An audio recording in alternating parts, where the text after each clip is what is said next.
Hello students, today we will discuss some important points regarding acid and base. Acid sure होते हैं test के अंदर जो कि H पॉजिटिव आइंस को रिलीज़ करते हैं। बेस कैसे होते हैं? बीटर होते हैं टेस्ट में OH नेगेटिव आइंस को रिलीज़ करते हैं। आगे देखो बेसिस जो होते हैं वो टच में अगर देखोगे तो वो सोपी टेस्ट होता है इनका। आगे है जब कोई भी एसिड मेटल के साथ रिएक्ट करेगा तो वो सोल्ट प्लस हाइड्रोजन रिलीज़ करेगा। हाइड्रोजन को डिटरमाइन करने के लिए पॉप साउंड रिलीज़ होती है और बेस और metal salt plus hydrogen form करते हैं। आगे कुछ एसिड हैं इन सब्सटेंसेस के अंदर प्रेजेंट होते हैं। ये देखो विनेगर के अंदर एसिटिक एसिड प्रेजेंट होता है, आंट स्टिंग के अंदर फॉर्मिक एसिड प्रेजेंट होता है। अगर आंट स्टिंग काट ले तो क्या होगा कि डॉग प्लांट का यूज़ किया जाता है जो कि बेसिक होता है इन नेचर में। कर्ड क्या है? लैक्टिक एसिड प्रेजेंट करती है। आंवला और सिट्रस के अंदर एस्कॉर्बिक एसिड प्रेजेंट होता है। ग्रेप्स या फिर इमली जो कि खट्टे पदार्थ होते हैं टार्ट्रिक एसिड प्रेजेंट होता है। स्पिनच के अंदर, स्पिनच को बोलते हैं हम पालक, इसके अंदर ऑक्सैलिक एसिड प्रेजेंट होता है। अब एसिड और बेस को डिटरमाइन करने के लिए कुछ इंडिकेटर्स होते हैं, कुछ नेचुरल इंडिकेटर होते हैं, कुछ सिंथेटिक होते हैं। तो देखो हम वन बाय वन डिस्कस करेंगे। ये देखो लिटमस, टर्मरिक और चाइना रोज़, ये क्या है? नेचुरल इंडिकेटर्स हैं। और फिनोप्थलीन और मिथाइल ऑरेंज ये हैं सिंथेटिक इंडिकेटर्स। अगर लिटमस ब्लू से रेड में कन्वर्ट करता है एसिड के अंदर, एसिड के अंदर जो लिटमस है वो कैसी प्रॉपर्टी शो करता है? ब्लू टू रेड शो करेगा। और बेस के अंदर रेड से ब्लू में कन्वर्ट होता है लिटमस पेपर।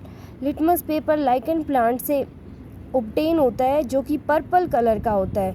आगे है टर्मरिक जो कि एसिड के अंदर अनचेंज रहती है और बेस के अंदर रेड हो जाता है।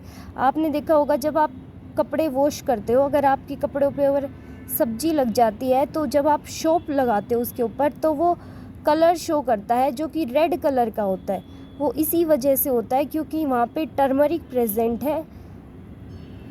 आगे देखो चाइना रोज़, चाइना रोज़ कैसे प्रॉपर्टी शो करता है? एसिड के अंदर वो डार्क पिंक कलर का हो जाता है और बेस के अंदर ग्रीन कलर का शो होता है। फिनोप्थलीन कलरलेस होता है एसिड के अंदर और बेस के अंदर पिंक कलर का हो जाता है। ऐसे मिथाइल ऑरेंज जो कि रेड कलर का होता है येलो कलर में कन्वर्ट हो जाता है बेस के अंदर। रेड कलर एसिड में शो करता है मिथाइल ऑरेंज और बेस के अंदर येलो कलर शो करता है। ये सिंथेटिक इंडिकेटर्स हैं। आगे देखो कुछ टर्म्स हैं जैसे कि लाइम वाटर। लाइम वाटर का फॉर्मूला होता है कैल्शियम हाइड्रोक्साइड। सोप के अंदर सोडियम हाइड्रोक्साइड या फिर पोटेशियम हाइड्रोक्साइड प्रेजेंट होता है। आगे विंडो क्लीनर, ये अमोनियम हाइड्रोक्साइड प्रेजेंट होता है।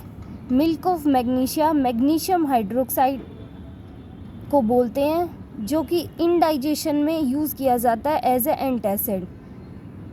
जब एसिड जो है मेटल कार्बोनेट या फिर मेटल हाइड्रोजन कार्बोनेट के साथ रिएक्ट करेंगे तो salt plus carbon dioxide plus water release करेंगे। अब हमने देखा कि हाइड्रोजन को डिटरमाइन करने के लिए पॉप साउंड की हेल्प से हम ये पता लगा सकते हैं कि यहाँ पे हाइड्रोजन प्रेजेंट है।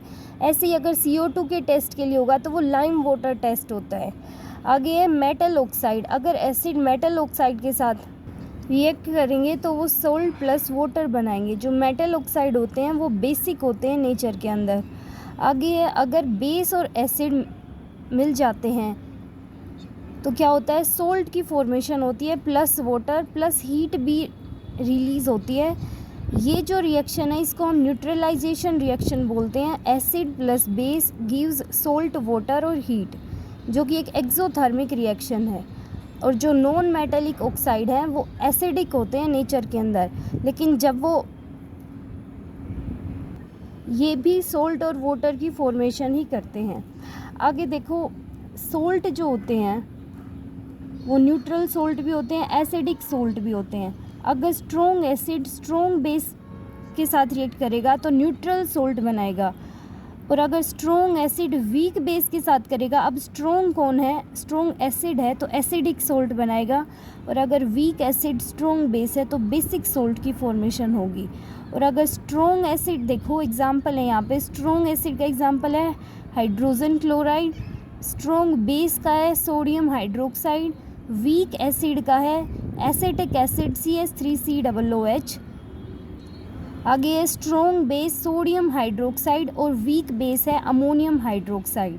ये एग्जाम्पल्स हैं कुछ स्ट्रॉन्ग एसिड और स्ट्रॉन्ग बेस के।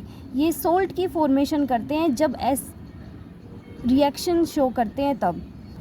आगे देखो, ये पीएच स्केल होता है। पीएच स्केल का मतलब है पोटेंशियल ऑफ हाइड्रोजन, जिसकी रेंज होती है 0 से 14।